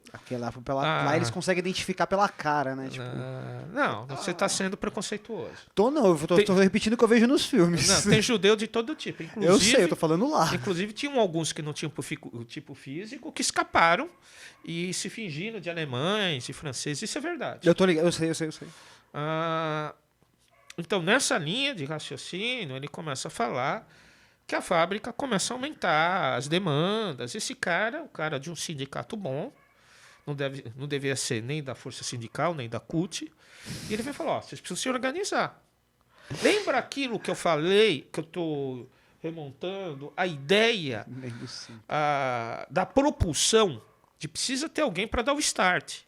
Precisa do Big Bang da consciência. A consciência de classe precisa de um Big Bang. Ela não é espontânea. A luta de classes ela é espontânea, no sentido, mas a consciência dessa luta de classe ela precisa de centelhas. Nós estamos aqui na rua Centelha, que é isca. Endereço, aí os caras vêm me pegar aqui, porra. Eu falei porque centelha em russo é Iskra, e era o nome de jornal do Lenin. Inclusive, o isqueira é derivado de Iskra, fagulha. Né? Mas eu não falei o número. Né, Essa rua aqui é longa. A rua tem 15 quarteirões, 200 condomínios. Então tá seguro. me acha aí. Não. Ô, Fernando, é mais fácil o SPC Serasa te achar do que a repressão. Eles já sabem. Então, tá tranquilo. Então, essa centelha que as coisas esquecem, vamos fazer uma roda de conversa, aí você conta a sua vida. Olha, quando eu vim lá de Barbacena, e etc, não sei o quê, meu marido, não sei o quê. E ele... Aí o cara chegou lá. Como vocês estão sendo tratados? As horas extras foram pagas? Não. Eu não sei o que foi. Não. E por que vocês acham isso? Esse cara que dá fagulha, que dá centelha, ele não é autoritário, ele não está acabando com a autonomia dos corpos e dos sujeitos, ele está cutucando. Inclusive, o professor faz isso. Faz parte do trabalho. Lembra que eu falei da comparação do que o Vygotsky falou? Porra, o Lenin sacou. Se a gente esperar a geração espontânea, não é assim. Então, nesse sentido, o que acontece? E olha como, inclusive, a vida pessoal muda. Essa moça começou a prestar atenção no cara. Ela começou a ver que o que ele falava tinha relação com o mundo concreto deles. Hoje é muito comum, certa esquerda, de origem pequeno-burguesa, achar que vanguarda chegar lá e falar: olha, vocês têm que fazer a revolução, assaltar o Palácio de Inverno. Não entenderam o Lenin. Eles estão afeitos ao modelo burocrático do Stalin ou de qualquer outro. Porque essa intervenção política, no sentido marxiano, é falar aquilo que o sujeito coloca. Inclusive, para você falar isso, você tem que escutar bastante. Você tem que prestar atenção bastante. Você tem que estudar bastante. Você tem que analisar. Então, você não vai falar, olha, vocês precisam se organizar porque o preço do picolé de pitanga na Groenlândia subiu. Você tem que falar, ó, ele está pagando as suas horas extras, você está dialogando. Ou seja, essa intervenção, um diálogo com a realidade concreta. Estou sendo claro com você? Para mim, sim. E essa moça ela vai começar a perceber que ela era uma trabalhadora em pleno direito, ela era uma mãe de família, era uma mulher. Inclusive, ela pega aquele outro cara, aquele namorado que não assumia direito, e manda ele catar coquinho. Bem feito para ele. Porque além de ser chato, ele era pelegão. Pelegão, trabalhava para a empresa, castrador. E tem Pelego é o funcionário que é crush do... Me falta vocabulário dessa aula. E nessa linha de raciocínio, Pelego é o Caxias. Não, Caxias é uma coisa, Pelego é outra. Pô, que merda. É o cara que assume o discurso empresarial. Tá. De certa forma, o empreendedorismo é despertar o pelego que existe em cada um dos trabalhadores. Esse discurso da proatividade. Então, o que acontece? Tem uma cena antológica do filme que ela tá lá com aquela roupa, lá meio com a blusa amarrada na cintura. Ela faz um cartaz, strike, acho que é isso, greve, e sobe em cima da máquina. Essa cena é linda. Né? E as outras olham e começam a parar. Né? Sei lá, provavelmente alguém da Globo vai dizer que ela se tornou uma mulher empoderada. Falei, talvez no Jardim Botânico, mas ela se tornou uma trabalhadora com consciência de classe. E essa consciência de classe era simultaneamente a situação dela como trabalhadora, como mulher, como mãe. Né? Ela não se aproximou não vou falar o nome, ela não se aproximou da Anitta. Ela se aproximou de Rosa Luxemburgo. Saquei. O direito dela escolher um parceiro que ela tivesse, mas principalmente a existência, o que feria a existência dela para ela se tornar resistência era a exploração do trabalho dela. Que esse slogan liberal que é horrível, que contaminou a esquerda brasileira. Né? Então nós temos aí, eu não gosto da Sally Field como atriz, mas enfim, mas nesse papel ela também. Trabalhou bem. Ganhou uns 2 Oscars. Porque o roteiro era bom. Pô. Um cara lá de Nova York, por quê? O que ele está falando? Ó, teve o Vietnã, tudo, vamos nos organizar. Nós estamos perdendo espaço lá, mas a distribuição de riqueza aqui precisa ir para os trabalhadores diretos. De certa forma, esse projeto sindical não deu muito certo, porque a organização da esquerda americana, na minha opinião pessoal, ela passou a ser travada pelo Partido Democrata. Com o fracasso do Partido Socialista, que vai até os anos 30, de outras organizações, a partir da Segunda Guerra Mundial, quem absorve o que seriam demandas dos trabalhadores é o Partido Democrata, principalmente diante do New Deal. E o que seria a demanda do trabalhador, ela vai se tornando mais uma entre outras. Fui claro no que eu falei agora? O que ele tem que fazer acaba sendo só mais um acessório das diversas coisas que ele tem que fazer. Então, virou o direito trabalhista, o direito dos hispânicos, o direito dos índios, o direito das mulheres. Ou seja, aquilo que foi, até os anos 60, um bloco só foi fatiado. Ao fatiar... Você fragmentar a briga, a você luta, vai né? Você vai independentizar. Como, eu vou resolver esse, depois eu resolvo outro, como se nada tivesse a ver. Então, o funcionamento do capitalismo estadunidense, ele não é questionado. É uma questão de lutar por mais direitos. Preste atenção no que eu falei agora. Lutar por mais direitos. Porque, de certa forma, é uma questão de inclusividade do sistema. Tinha um deputado socialista nos anos 70, que primeiro foi o cara que denunciou o financiamento espúrio do governo Reagan, dos contras da Nicarágua. E ele foi na Nicarágua, é um cara chamado Bernie Sanders. Ele tentou ser candidato do Partido Democrata, mas ele perdeu a prévia, que é a eleição interna. E ele, dentro do contexto americano, ele se diz socialista, talvez para nós fosse social-democrata, judeu, né? Diferente dos outros que fazem um lobby para Israel. E ele foi derrotado com acusações de que ele era homem branco, não era mulher, tem que saber. Com esse golpe da fatia sistêmica, né? da fatia da luta dos trabalhadores. Né? Então, inclusive se discutiu muito até hoje, tem um grupo democratas radicais da América, eles discutem, vamos sair, formar um terceiro partido, retomar uma força de esquerda, eu acho que eles deveriam fazer isso. Né? Mas como que essa potencialidade antissistêmica do enfrentamento do trabalho como capital é dissolvida constantemente nos Estados Unidos.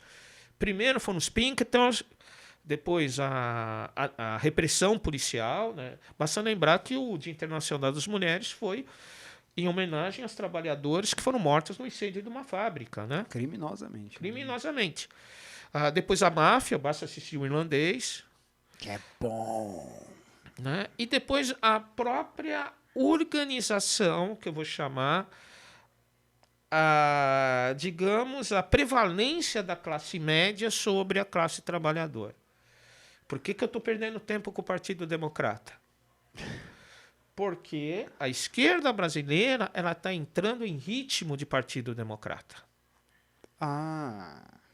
E eu não estou falando de um partido só, estou falando a esquerda. De uma influência geral. A ideia da luta por direitos. Os direitos são provisórios, eles podem ser revogáveis. O estado de exceção é um risco permanente. Mas a ideia é de que você faz a representação política de um feixe de categorias que precisam ter seus direitos respeitados sem uma crítica sistêmica.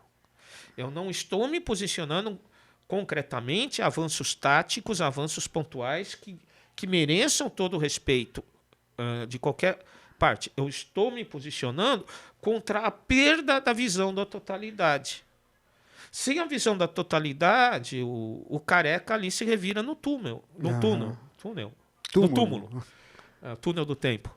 Ele está no vidro ainda, né? Ele está embalsamado. Que é o seguinte, né? Quando eu estou falando do Lênin, não é para dizer, olha, a solução é o partido tal que diz que segue o Lênin. Eu falei, não, geralmente não segue. Segue o Lênin porque ele estudou, pelo menos nesse sentido. Segue então, o caminho de dele. novo buscar aquilo do Lênin, que é a visão da totalidade e a ação consciente, a praxis, a tese onde há de formar do Marx. Né?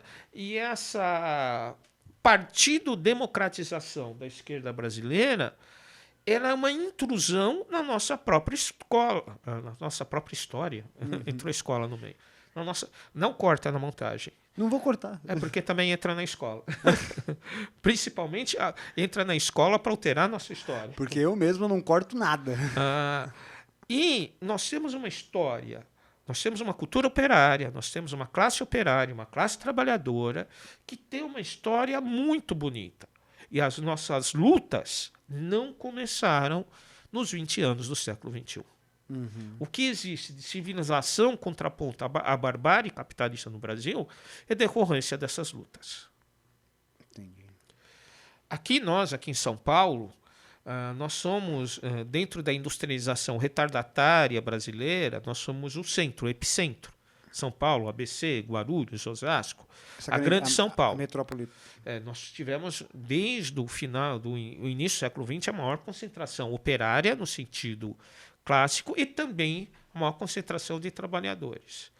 Então, apesar do os anarquistas aqui fizeram a grande greve de 17, apesar do Partido Comunista do Brasil, o PCB, ter sido fundado em Niterói, Aqui era o epicentro das lutas operárias, o epicentro das greves, categorias mais organizadas, a grande repressão.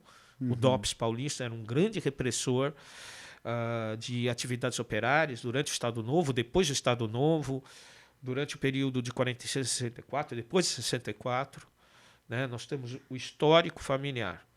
E, por conta disso, um jovem, então militante comunista, chamado Gianfrancesco Guarnieri, escreve uma peça de teatro chamada Eles Não Usam Black Tie, 1958, é montada, e que conta esse cotidiano operário. O Guarnieri, na época, era vinculado ao Teatro de Arena, lá no centro de São Paulo. Em 58 e 64 vem um golpe. A peça não é montada. E nos meados dos anos 80, você já tem uma certa redemocratização e é feito o filme. Foi antes ou depois da abertura? A peça é antes. A peça, sim, eu entendi. Ela foi antes. Antes de 64. E o filme é... O filme é no final da ditadura, Quando eu tava considerando 85, brando, né? Quando eu tava final da ditadura. Hoje a gente precisa repensar essa cronologia no Brasil de 2022. E é feito o filme, incluindo a mudança de roteiro. O próprio Guarnieri contribui com o roteiro, ele interpreta o pai da família, incluindo o golpe, que não tinha na peça original, incluindo, inclusive, a fuga dele. Então você tem um elenco fenomenal nesse filme. Provavelmente é um páreo duro do melhor filme brasileiro. Entre eles Não Uso Black Tie e Deus e o Diabo na Terra do Sol. Eu gosto mais do Terra em Transe, do Glauber Rocha, mas é um dos grandes filmes brasileiros, é um dos clássicos. Que legal. E João Francisco Guarnieri fazendo o papel do pai, Fernanda Montenegro fazendo o papel da mãe de família. Olha que a gente volta para a família operária. Eu comecei lá no País de Gales e a gente voltou para o Brasil. Então, nós temos muito em comum com os trabalhadores galeses, né? Principalmente quem lê Raymond Williams. O filho, que também é operário, é o Carlos Alberto Richelli, que é um bom ator de cinema. Ele não funciona tão bem na televisão. Ele tem um filho mais novo, que é o Flávio Guarnieri, o próprio filho do Gianfrancesco, e a namorada do Richelli é a Beth Mendes, que é uma atriz. Inclusive, ela foi presa e torturada pelo brilhante Ustra, o doutor Tibiriçá. Ela era a grande atriz da Tupi. Se eu não me engano, ela era da VAR Palmares. Salvo erro meu. Guarnieri era do Partidão, do PCB. E o filme foi dirigido pelo Leon Hirschman, um dos grandes cineastas, que foi do Centro Popular de Cultura, ligado à UNE, que foi muito ativo no governo João Goulart de querer levar a consciência de produzir peças, produzir livros. Ou seja, o povo por si só não vai. Então a gente vai. Isso parece autoritário. O povo por si só não vai. A gente precisa trazer. Por quê? O povo, no seu estado natural, ele é bombardeado pela indústria cultural. E aí ele fica... Um dos problemas que eu tenho com o pessoal freiriano, que o Freire trabalhou com camponeses, das ligas camponesas, numa época que a televisão não era nacional. Que uma das grandes estratégias do regime militar foi apoiar a Globo e criar uma rede de televisão nacional, enquanto ele enfraquecia a escola. Ou seja, esse elemento de hegemonia do capital, então não existe o indivíduo da classe trabalhadora, ele está constantemente bombardeado pela ideologia da direita. Então ele não existe, nada existe em estado puro. E ele quer ser o cara da direita, né? Ao celular, o cara estava ouvindo, o cara fica olhando, mamãe falei, não sei o quê. Então essa ideia de que você, para enfrentar isso, você precisa intervir também, produzir cultura. Isso não é autoritarismo. Maldito Foucault. Estou imitando o Chico Buarque, maldita Geni.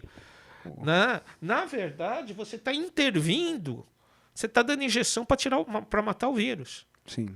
Vamos pensar nisso. O vírus da ideologia burguesa.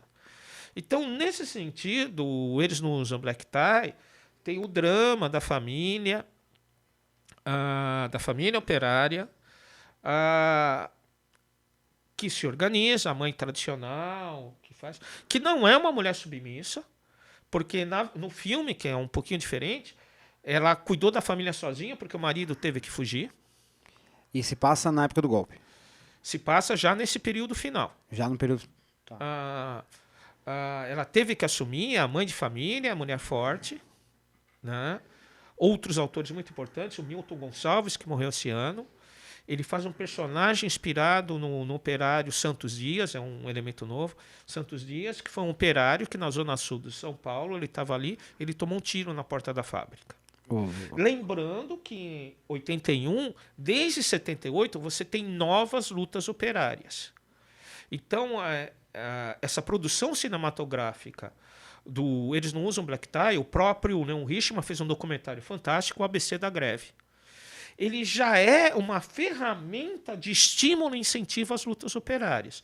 Nós perdemos em 64, mas nós vamos dar o troco. Nós vamos dar o troco, não no sentido da violência, etc., porque é um período repressivo. E você teve o assassinato do Manuel Fiel Filho, que era militante do PCB, do Vladimir Herzog, outro militante do PCB, que a ditadura procurava assustar. Sim. O Gramsci diria, né, coerção e consentimento, ou seja, repressão, morte e recrutamento, né? Para poder... E o Richelli, que já é um cara que foi criado ali, um pouco sem um pai, sem influência do pai, lembrando que os anos 60, os anos 70, começa a indústria cultural brasileira a entrar, tem um belo livro do professor Renato Ortiz da USP, A Moderna Tradição Brasileira, que ele já começa a ter o sonho do carro próprio, lembra? Do Fusquinha, anos 70. Né? A Beth Mendes, paradoxalmente, ela tem mais consciência de classe do que ele. Olha que jogada sensacional, né? Falar, porque o movimento operário... Mas é ela que vai para a greve. E ele, que no interior da fábrica, ele é corrompido pelo Pelego, que é um autor que já morreu, um ator... Anselmo Vasconcelos, um ator carioca, acho que ele morreu. Que fala da vantagem econômica, né? Os subalternos são compráveis, infelizmente. Nós sabemos hoje em dia que uma parte do MST, uma pequena parte, aderiu ao bolsonarismo. Até aquela moça que era caminhoneira, posou para Playboy, etc. Não estou falando isso com julgamento misógino. Não, tudo bem, ela faz o que ela quer da vida dela. Mas que uma parte do MST foi comprada pela ascensão burguesa. Se a esquerda ignora que o capital ele é sedutor, né? Ele reprime, mas seduz. Existe um autor, Francis Wynne, ele tem uma biografia do Marx, ele tem um livro, Pelas Artes, sobre o capital, que ele brinca. O Marx se inspirou nas histórias de vampiro do Bram Stoker, porque quando ele escreve o Capital, ele transforma trabalho vivo em trabalho morto, o capital é um vampiro. Sim. Agora vamos lembrar, o vampiro mata, mas o vampiro é sedutor. Tá aí o Brad Pitt, né? Tá aí isso é com o você. Tom Cruise. Pô, eles fizeram entrevista com o vampiro, pô. O vampiro é sedutor. O capital é vampiro. Ele só tem compromisso com a sua própria autossatisfação. Inclusive, eu sugiro o retrato de Dorian Gray. O Dorian Gray é um insensível que ele se mantém vivo e o quadro dele está escondido. O quadro dele está escondido no sótão. E ele vai acabando com as pessoas. Ele vai ficando eternamente jovem e os outros envelhecem. O Oscar Wilde, ele pegou uma sacada que o capital é isso. Ou seja, você não consegue acabar com o poder sedutor enquanto você não mostrar o quadro do Dorian Gray, o verdadeiro. Aí o Dorian Gray ele entra em parafuso. O Ivan Mesaros dizia: você erradica o capital, mas não tenta negociar com ele que ele vai te seduzir. É a medusa, você não pode olhar para ele. Eu estou brincando, isso são metáforas, mas o capital ele coopta, ele é sedutor. A gente diz em escola, né, que o cara sentou numa cadeira giratória de gestão vira outra pessoa. É brincadeira, é briga interna, mas essa capacidade, o capital está aí. Sim. O maior projeto, que foi a União Soviética, acabou, mas o capital está aí. Não estou defendendo a adesão ao sistema, longe disso. Então, nós precisamos entender a sua análise para pensar uma política feita a partir dessa análise, não de denúncia emocional. Isso daí é o infantilismo diz que o capital é feio, eu vou ficar de mal com você, eu vou boicotar, eu não vou comprar mais nada nas lojas que apoiaram o Bolsonaro. Tudo bem. Não compre, mas não é porque você não vai comprar que elas vão deixar de existir. Inclusive tem trabalhador lá que não é bolsonarista. E tem uma série de problemas. O Galo devia ter queimado a estátua do Havan, mas aí é uma opinião pessoal. Então, nesse sentido, esse filme, ele pega o impasse da sociabilidade com um cara que é líder operário, uma esposa companheira, uma nora, que ela é engravida, e só que ele fala, ele escolhe o nome do filho, como que era o nome do filho? Durval. Nome. Ele fala, eu quero dar isso pro Durval. Aí ele fala, eu sei o que você quer. Você quer uma casa bonita, um carro na garagem, uma esposa bonitinha para você, você vai chegar. Mas só que eu não quero isso. Esse personagem da Bette Davis, que ela dá uma lição aí no bom sentido de moral para esse pelego, covarde, traidor. Olha que coisa brava. O Henry falou assim. Né? A gente precisa... O ódio de classe. Algumas citações merecem o ódio como sinônimo de humanidade. E ela fala, eu me viro sozinha, eu crio meu filho. E você vai lá, vai aproveitar, sua família não te quer. Isso não é cancelamento. Cancelamento é infantil, é adolescente, narcisístico. Isso daí é uma ação política concreta, a gente não quer pelego. E nesse meio tempo da greve, o operário interpretado pelo Milton Gonçalves, que briga com o mais radical, que é outro grande ator e dublador, Francisco Milani, que era do PCB, né, eles brigam, que ele faz o papel do... E ele é o mais ponderado, ele toma um tiro. Inclusive, isso foi gravado aqui na Zona Norte, na Brasilândia, Jardim do Tiro. Propício. Né, que é num campo de bocha, que é outro exemplo da cultura operária. Ninguém ia no shopping center. Nenhum operário ia no shopping center nos anos 70. Né? Agora, o que se fez? Criaram-se shopping centers populares para levar o fetiche da mercadoria, inclusive para os trabalhadores. Mas esse é outro assunto. Então, nessa linha, o que acontece? Aí o filme termina com a procissão do velório, o padre é o Paulo José, uma pequena participação, e todo mundo seguindo essa continuidade. E o filme apontando, olha, eles ganharam em 64, mas eles vão continuar. E talvez, eu falei para você, o filme, eu não sei se é o melhor filme brasileiro, mas ele tem a cena mais bonita do cinema brasileiro, que tem a ver com a cultura operária, que você deve saber que sala de estar é coisa de classe média. O centro da casa operária é a cozinha. Que quando tem esse problema eu esqueci o nome do personagem da Bette Mendes, que ela não quer casar com o pelego, aí o Jean Francisco Guarnieri, Fernando Montenegro, eles estão lá escolhendo feijão. E eles não falam nada um para o outro, eles ficam só com o olhar. Eles estão pensando como que eles vão lidar com essa situação. E eles vão lidar com essa situação. De uma forma ou de outra. Essa coisa verborrágica, eles não fizeram roda de conversa para discutir a situação. Porque eles tinham uma relação tão afetuosa, já passaram por tantas agruras juntos. É diferente de casalzinho de classe média. Que, você pisou no meu ego, você também pisou no meu. Falo, o que a gente vai fazer? Ela fica aqui, a gente cuida da criança. Estou chutando, e um olha para o outro. É uma interpretação só no olhar. Ninguém precisou fazer escolinha do Wolf Maia. São atores que realmente vivenciaram aquele momento político. Sabiam do que estavam falando. O Teatro de Arena, e eles falaram. Como se elas... a gente... Vamos botar água no feijão, diria o Chico. A gente... O espírito coletivo. A gente não vai falar para ela se tornar uma mulher empoderada, escrever para o Luciano Huck, dizer que é uma mãe solo e colocar. Ela está aqui, é a família. Ela é guerreira. Né? O nosso filho fugiu, mas a gente não vai fugir. Esse elemento de coletividade e solidariedade é um legado histórico da cultura operária.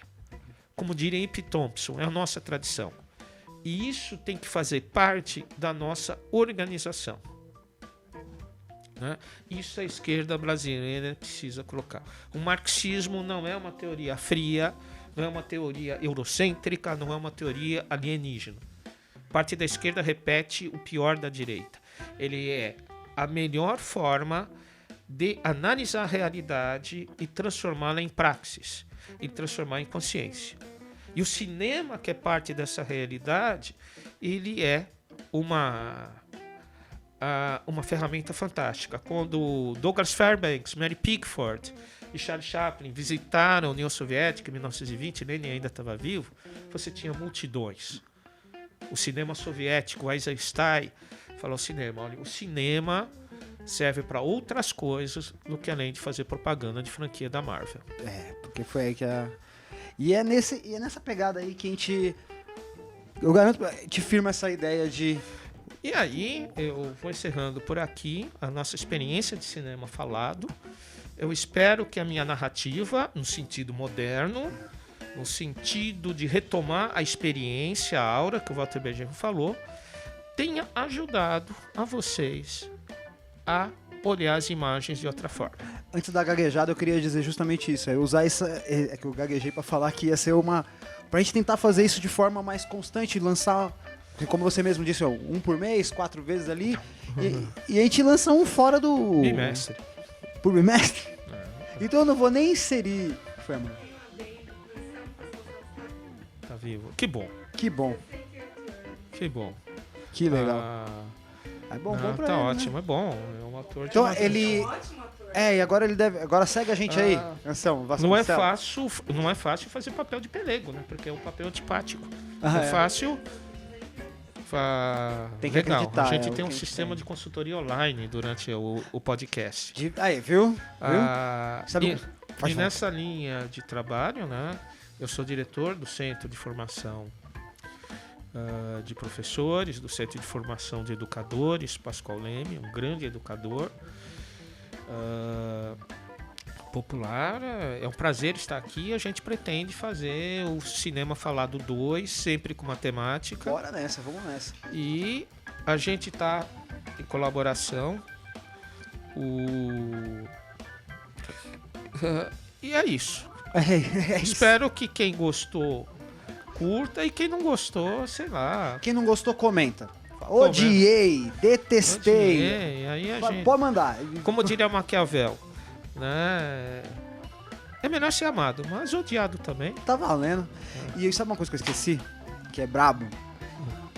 Que os 100 primeiros inscritos, tanto do podcast quanto do nosso Instagram e do Instagram da Letras de Subsolo, concorrem aqui o sorteio do livro do Renato Queiroz, que teve aqui no programa anterior.